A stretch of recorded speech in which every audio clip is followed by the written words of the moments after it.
స్వతంత్రం వచ్చిన తర్వాత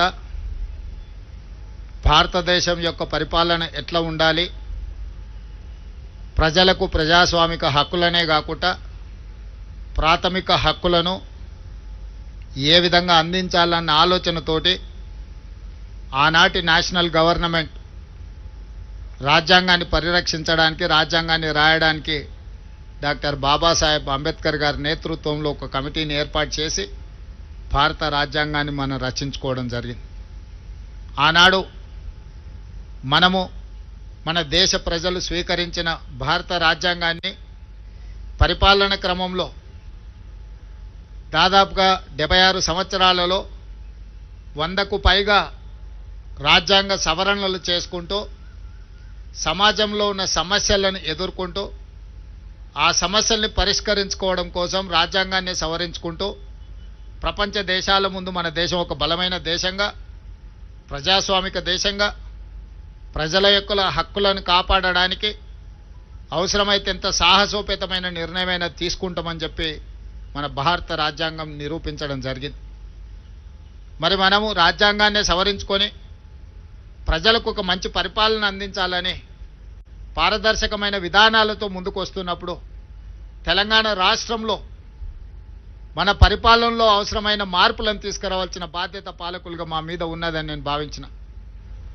ఆనాడు కులీ కుతుబ్ షాయిలు కావచ్చు, నిజాం సర్కార్ కావచ్చు, ఆ తర్వాత స్వతంత్ర భారతదేశంలో ఒక ప్రత్యేక రాష్ట్రంగా ఉన్న హైదరాబాద్ రాష్ట్రం కావచ్చు, ఉమ్మడి ఆంధ్రప్రదేశ్ రాష్ట్రం కావచ్చు, ఈనాడు తెలంగాణ రాష్ట్రం కావచ్చు, చాలామంది ముఖ్యమంత్రులుగా బాధ్యతలు నిర్వహించారు. వాళ్ళందరూ కూడా వివిధ సందర్భాలలో రాష్ట్రానికి అవసరమైన చట్టాలను, శాసనాలను చేసుకుంటూ వచ్చారు. గ్రేటర్ హైదరాబాద్ మున్సిపల్ కార్పొరేషన్ నుంచి హైదరాబాద్ మెట్రో డెవలప్మెంట్ అథారిటీ వరకు రకరకాల సందర్భాలలో రకరకాల నిర్ణయాలను సవరించుకుంటూ ఈరోజు ఒక మంచి పరిపాలన అందించే స్థాయికి మనం ఎదిగినాం. అదేవిధంగా 1908లో ఆనాడు వచ్చిన వర్షాలు, వరదలు నిజాం సర్కార్ ప్రభుత్వాన్ని కదిలించి వేసింది. నిజాం కకావికలమైపోయిన హైదరాబాదు నగరాన్ని చూసి బోరున విలపించి ఈ వరదలను, ఈ మానవాళి యొక్క నాశనాన్ని నివారించాలి, నిలువరించాలని ఒక గొప్ప ఆలోచన చేసి 1908లో వచ్చిన వరదలో వేలాది మంది ప్రజలు, ఆనాటి హైదరాబాద్ రాష్ట్ర పౌరులు చనిపోతే నిజాం ఒక గొప్ప ఆలోచన చేసి మోక్షగుండం విశ్వేశ్వరయ్యను ప్రపంచంలోనే టెండర్లు పిలిచి ఈ వరదలను నియంత్రించడానికి, నిలువరించడానికి, హైదరాబాదు నగరాన్ని సుందరీకరించడానికి ఒక గొప్ప ఆలోచన చేసి వారు అడుగు ముందుకేశారు. 1908లో వారు మొదలుపెట్టిన మోక్షగుండం విశ్వేశ్వరయ్య అందించిన ఒక గొప్ప కట్టడాలే ఈరోజు మూసీ నది, అదేవిధంగా ఉస్మాన్ సాగర్, హిమాయత్ సాగర్, ఎక్కడో వికారాబాదులో పుట్టే మూసీ నది, ఈసా నదులను, రంగారెడ్డి జిల్లా నుంచి వచ్చే ఈసా నదులను, ఈ నదులను ఒడిసి పట్టాలి, ఈ నీళ్లు వరదగా మారొద్దు, ఈ వరద ప్రజల ప్రాణాలు తీయొద్దన్న ఆలోచనతోటి ఆనాడు కోట్ల రూపాయలు ఖర్చు పెట్టి నిజాం ప్రభువులు నిర్మించిన ఉస్మాన్ సాగర్, హిమాయత్ సాగర్తో పాటు ఈరోజు మూసీ అని మనం చెప్పుకునే పురాణాపూల్ బ్రిడ్జ్ నుంచి మొదలు పెడితే ఈరోజు ఉస్మానియా హాస్పిటల్ కావచ్చు, హైకోర్టు కావచ్చు, ఉస్మానియా యూనివర్సిటీ కావచ్చు, ఇవాళ చెప్పుకుంటూ వెళ్తే హైదరాబాదు నగరంలో గొప్ప గొప్ప నిర్మాణాలు ఆనాడు నిజాం సర్కార్ ఒక గొప్ప పరిపాలనకు దర్పంగా మనకు నిర్మించి అందించడం జరిగింది. కులీ కుతుబ్ షాయిలో నిర్మించిన చార్మినార్ నుంచి మొదలు పెడితే ఈనాటి హైటెక్ సిటీ వరకు వివిధ సందర్భాలలో మన నగరాన్ని మనం పునరుద్ధరించుకుంటూ అభివృద్ధి చేసుకుంటూ ముందుకు వెళ్ళాం. అయితే చరిత్రలో చాలాసార్లు ప్రజలు నగరానికి వలస వచ్చినా కొద్దిగా మన పూర్వీకులు మనకు సాంప్రదాయబద్ధంగా అందించిన ప్రాంతాలను వదిలేసి కొత్త కొత్త ప్రాంతాలను అభివృద్ధి చేసుకుంటూ వెళ్తున్నాం. ఓల్డ్ సిటీ అంటే మనకు సంబంధం లేదన్నట్టు, లేకపోతే పాత నగరం అంటే అదేదో వెనుకబడిన నగరంగా మనం ఆలోచన చేస్తూ కొత్తగా నగరాన్ని విస్తరించుకుంటూ ముందుకు వెళ్తున్నాం. ఇది కొంత కాలం తర్వాత మనకున్న సంపద ఏదైతే ఉన్నదో, సహజ వనరుల సంపద కావచ్చు, లేకపోతే పూర్వీకులు మనకు అందించిన గొప్ప కళాఖండాలు, గొప్ప గొప్ప కట్టడాలు కావచ్చు, కాలగర్భంలో కలిసిపోతాయి. అందుకే నేను ఆలోచన చేసి మన నగరాన్ని పునరుద్ధరించుకోవాలి. ఇది ఓల్డ్ సిటీ కాదు, ఇది ఒరిజినల్ సిటీ. ఈ సిటీని పునరుద్ధరించుకోవాలి, దీన్ని కాపాడుకోవాలని ఆలోచన చేసి ఈరోజు వివిధ శాఖల మధ్యలో సమన్వయం లేదు. ఈరోజు ఇక్కడ చాలామంది పోలీస్ అధికారులు, పోలీస్ డిపార్ట్మెంట్లో మనం యాంటీ కరప్షన్ బ్యూరోని తెచ్చుకున్నాం, విజిలెన్స్ అండ్ ఎన్ఫోర్స్మెంట్ని తెచ్చుకున్నాం, సిఐడిని తెచ్చుకున్నాం. ఈ విధంగా రకరకాలుగా ఆక్టోపస్ తీసుకొచ్చుకున్నాం, ఎస్ఐబి తీసుకొచ్చుకున్నాం. ఇవన్నీ కూడా ఒకేసారి 1956లో ఉమ్మడి రాష్ట్రంగా ఏర్పడ్డ రోజు మనం నిర్ణయాలు తీసుకోలేదు. ఎట్లెట్లా మన అవసరాలు, మన పరిస్థితులు, ప్రజలకు ఏ విధంగా మనము పరిపాలనను అందుబాటులోకి తీసుకురావాలని ఆలోచన చేసినప్పుడు ప్రతి సందర్భంలో కొన్ని కొత్త శాఖలను మనం నిర్ణయం తీసుకుంటూ, కొత్త శాఖలను ఏర్పాటు చేసుకుంటూ పరిపాలనను బలోపేతం చేసినాం. అందుకే ఈరోజు మున్సిపల్ శాఖ కావచ్చు, ఎలక్ట్రిసిటీ డిపార్ట్మెంట్ కావచ్చు, ఇరిగేషన్ డిపార్ట్మెంట్ కావచ్చు, పోలీస్ డిపార్ట్మెంట్ కావచ్చు, ఇట్లా చాలా శాఖల మధ్యలో సమన్వయ లోపం వల్ల సమస్య వచ్చినప్పుడు ఎవరి సమస్యను పరిష్కరించాలి, ఎవరి సమస్యను ముందుగాల వెళ్ళాలి అనే దాంట్లో కూడా కొంత ఇబ్బందులు ఏర్పడుతున్నాయి. వీటన్నిటిని నేను ముఖ్యమంత్రిగా పదవి చేపట్టిన తర్వాత మున్సిపల్ శాఖ నా దగ్గరనే ఉండడం, ఈ నగరం యొక్క అభివృద్ధి మీద ప్రత్యేకమైన దృష్టి పెట్టాలని ఆలోచన చేసినప్పుడు శాఖల మధ్య సమన్వయం ముఖ్యమంత్రిగా నేను చెప్పినా కూడా సరైన విధంగా మనం ఆశించిన మేరకు ఫలితాలు రాలేదు. అందుకే అధికారులతోని అదేవిధంగా అనుభవజ్ఞులతో నేను మాట్లాడినా దీనికి పరిష్కారం ఏంది అని. అదేవిధంగా బెంగళూరులో మొన్న జరిగిన సమ్మర్లో 1600-1700 ఫీట్లు బోరేసిన తాగునీళ్లు లేక గొప్పగా అభివృద్ధి చెందిన బెంగళూరు నగరాన్ని నుంచి పెద్ద పెద్ద సంస్థలు వలసలు పోయే పరిస్థితి వచ్చింది. బెంగళూరు ప్రకృతి పరంగా చాలా గొప్పగా ఉంటుంది, కానీ మొత్తం కాంక్రీట్ జంగులు అవ్వడం వల్ల, అక్కడ చెరువులను పరిరక్షించుకోకపోవడం వల్ల, నీటి నిల్వలను ఒడిసి పట్టుకోకపోవడం వల్ల బెంగళూరు నగరము దాదాపుగా మొన్నటి ఎండాకాలంలో తాగడానికి నీళ్లు లేక విలవిలలాడి బెంగళూరు నగరంలో ఉన్న ప్రజలు వలసపోయే పరిస్థితి వచ్చింది. అదేవిధంగా ముంబైలో చిన్న వర్షం వస్తే అతలాకుతలం అయిపోయే పరిస్థితి వచ్చింది. అక్కడ ఏ సంస్థలు పనిచేయలేని పరిస్థితి. మీకు అందరికీ తెలుసు, చెన్నైలో వరదలు వస్తే 2 ఫ్లోర్లు 3 ఫ్లోర్లు నగరమంతా మునిగిపోయే పరిస్థితి. అదేవిధంగా ఢిల్లీ కాలుష్యంతో పార్లమెంటే కాదు, ప్రభుత్వ పాఠశాలలే కాదు, ప్రభుత్వ కార్యాలయాన్ని కూడా సెలవులు పెట్టే పరిస్థితి. ఈ దేశాన్ని పరిపాలించే ప్రధానమంత్రి, హోంమంత్రి, అన్ని శాఖలు, ప్రపంచ దేశాల పట్ల నిర్ణయాలు తీసుకునే ఢిల్లీ నగరం ప్రకృతిని మనం కాపాడకపోవడం వల్ల, కాలుష్యాన్ని నియంత్రించకపోవడం వల్ల పార్లమెంటు నుంచి పాఠశాలల వరకు సెలవులు ప్రకటించుకునే పరిస్థితి వచ్చిందంటే ఇది ప్రకృతి తప్పిదం కాదు, మానవ తప్పిదం. మనం చేయాల్సిన ఆలోచనలు, తీసుకోవాల్సిన నిర్ణయాలు సరైన సమయంలో తీసుకోకపోవడం వల్ల ఈరోజు ఢిల్లీ నగరం కావచ్చు, ముంబై కావచ్చు, బెంగళూరు కావచ్చు, చెన్నై కావచ్చు, కల్కట్టా కావచ్చు, ఈ మెట్రోపాలిటన్ సిటీస్ అన్ని కూడా ఈరోజు నివసించడానికి యోగ్యంగానే నగరాలుగా మారుతున్నాయి. ఇది మన కళ్ళ ముందు కట్టినట్టుగా మన కళ్ళ ముందే కనిపిస్తుంది.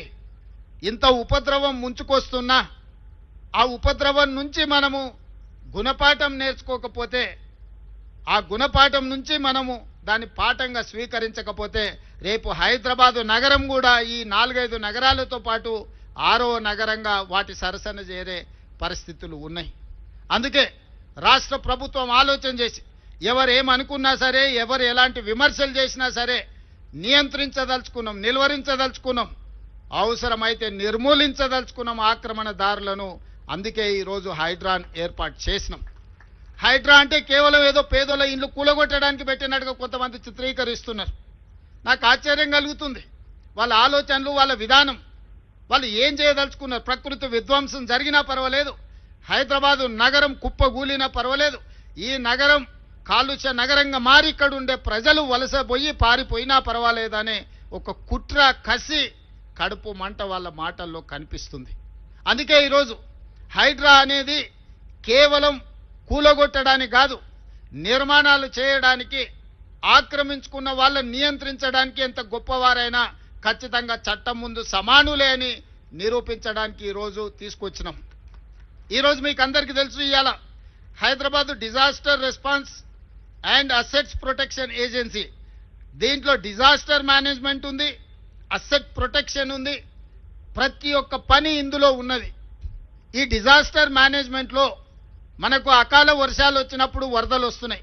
చిన్న వర్షం వస్తే హైదరాబాద్ నగరం రోడ్ల మీద నీళ్లుండి గంటల కొద్ది ట్రాఫిక్ ఆగిపోతుంది. సామాన్య ప్రజలు ఎంతో ఇబ్బందికి గురవుతున్నారు. ఈ మధ్యకాలంలో వర్షాలు వరదలు వచ్చినప్పుడు ఇళ్లలకు నీళ్ళు వచ్చి 2 ఫ్లోర్లు నీళ్ళు వచ్చి జీవితకాలం కష్టపడి సంపాదించుకున్న తిను బండారాల నుంచి ఉప్పు పప్పు బెల్లం చింతపండు నుంచి మొదలు పెడితే వాళ్ళు కొనుక్కున్న టీవీలు, సైకిల్ మోటార్లు, లేకపోతే పిల్లల చదువులు, పిల్లల సర్టిఫికెట్లు, కట్టు బట్టలతో సహా నీళ్ళల్లో మునిగిపోయి పేదలకు అన్యాయం జరిగింది. ఆనాడు కుటుంబానికి 10,000 ఇస్తామని అన్నారు. 10 లక్షల ఆస్తి నీళ్ళల్లో మునిగిపోయి కన్నీరు మున్నీరైతున్న కుటుంబాలకు 10,000 రూపాయలు ఏ మూలకు సరిపోతాయి ఆలోచన చేయండి. ఇంతకుముందే మన వాళ్ళు చూపించారు.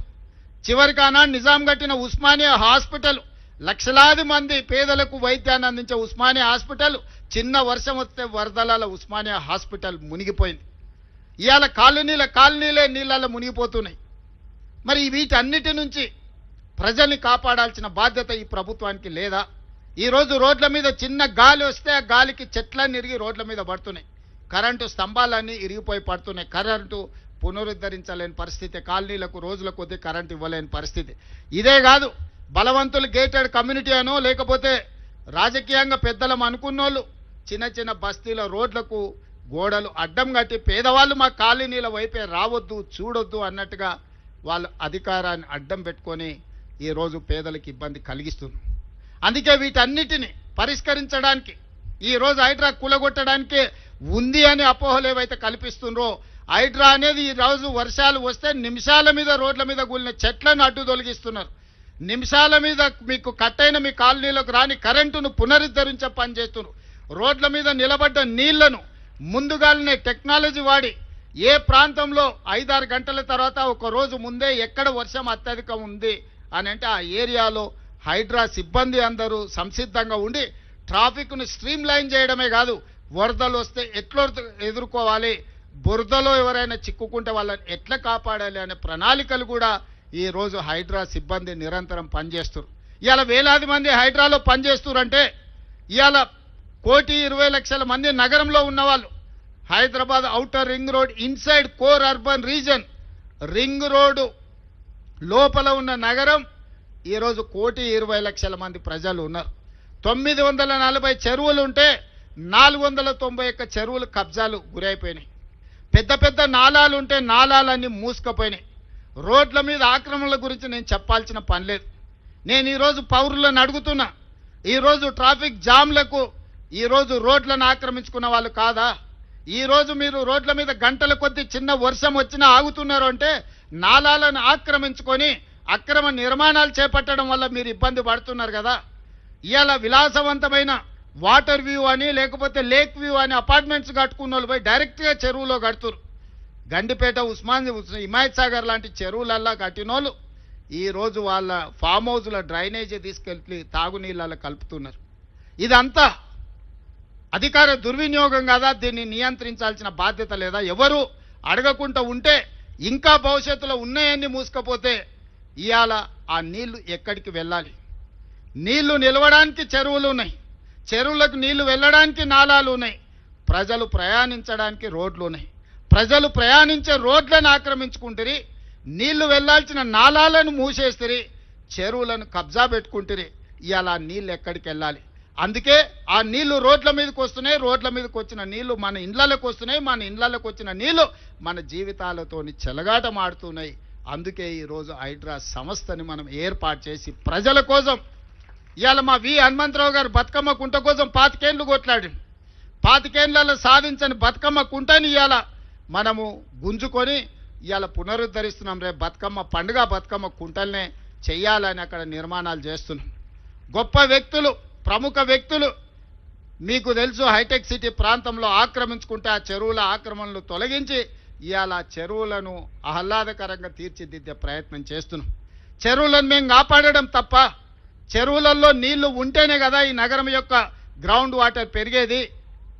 ఎవరైతే మూసీని ఆక్రమణల్ని ప్రోత్సహించినరో, ఎవరైతే మూసీల అక్రమ నిర్మాణాలు చేపట్టినరో, ఎవరైతే చెరువులను ఆక్రమించుకున్నారో, ఎవరైతే నాలాలను ఆక్రమించుకున్నారో వాళ్ళకే హైడ్రా అంటే భయము, హైడ్రా అంటే కోపం.